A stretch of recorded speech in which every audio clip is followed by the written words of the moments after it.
The city of Osaka was a graveyard. Twisted steel and shattered glass lay scattered like bones across the streets. What once was a vibrant skyline now sagged in jagged silhouettes. The air was thick with ash and silence, broken only by the occasional groan of a falling beam or the far-off screech of a scavenging crow.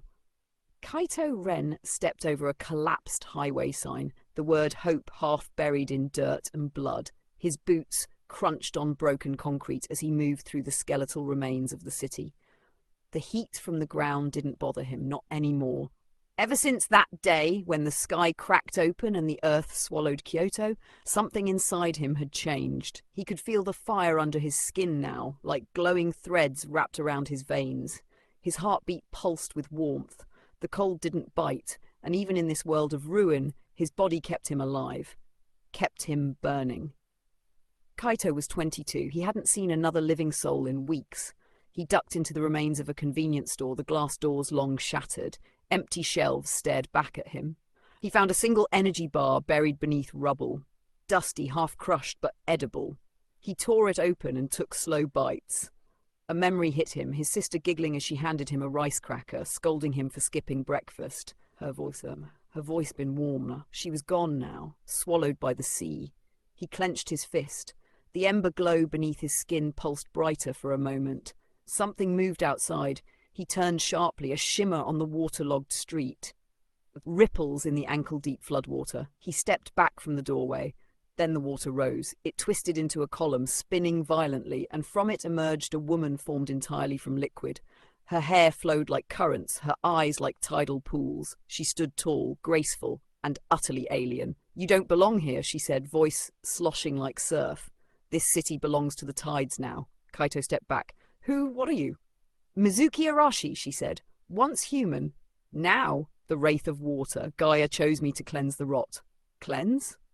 Kaito scoffed. "You're killing what's left. I'm restoring balance. You are the flame that defies it." Without warning, she lashed out. A whip of water surged toward him.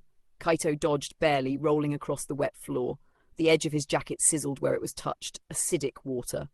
This wasn't natural. He stood, focused, and his hands began to glow. The fire answered his call. A stream of orange flame erupted from his palm, cutting through the air like a blade. Mizuki deflected it with a twisting shield of steam, but the heat distorted her form. "You've barely awakened," she sneered. "You cannot win." "I don't have to win," Kaito said, stepping forward, his voice steady. "I just have to survive." He launched another blast of flame, this one aimed at the water around her feet. It boiled rapidly, sending up a cloud of scalding steam. Mizuki screamed, her form breaking apart momentarily. Kaito took the chance. He ran forward, fists blazing. They clashed. Her watery arms struck like whips, cutting across his cheek. His fists burned through her chest. She shrieked in pain and rage. "You think fire will save you?" she howled, beginning to dissolve. "I think it already has," he replied. With a final push, he surged all the energy inside him into a fiery burst, an explosion of molten light. It ripped through the street, evaporating water in a 30-meter radius. When the smoke cleared, Mizuki was gone. Only mist remained, whispering faintly, "More will come." Kaito fell to his knees, breathing hard.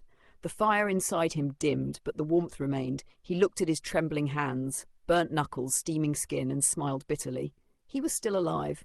But if Mizuki was one of many, then surviving wouldn't be enough. This wasn't just nature gone wild. This was a war. A war he had just entered.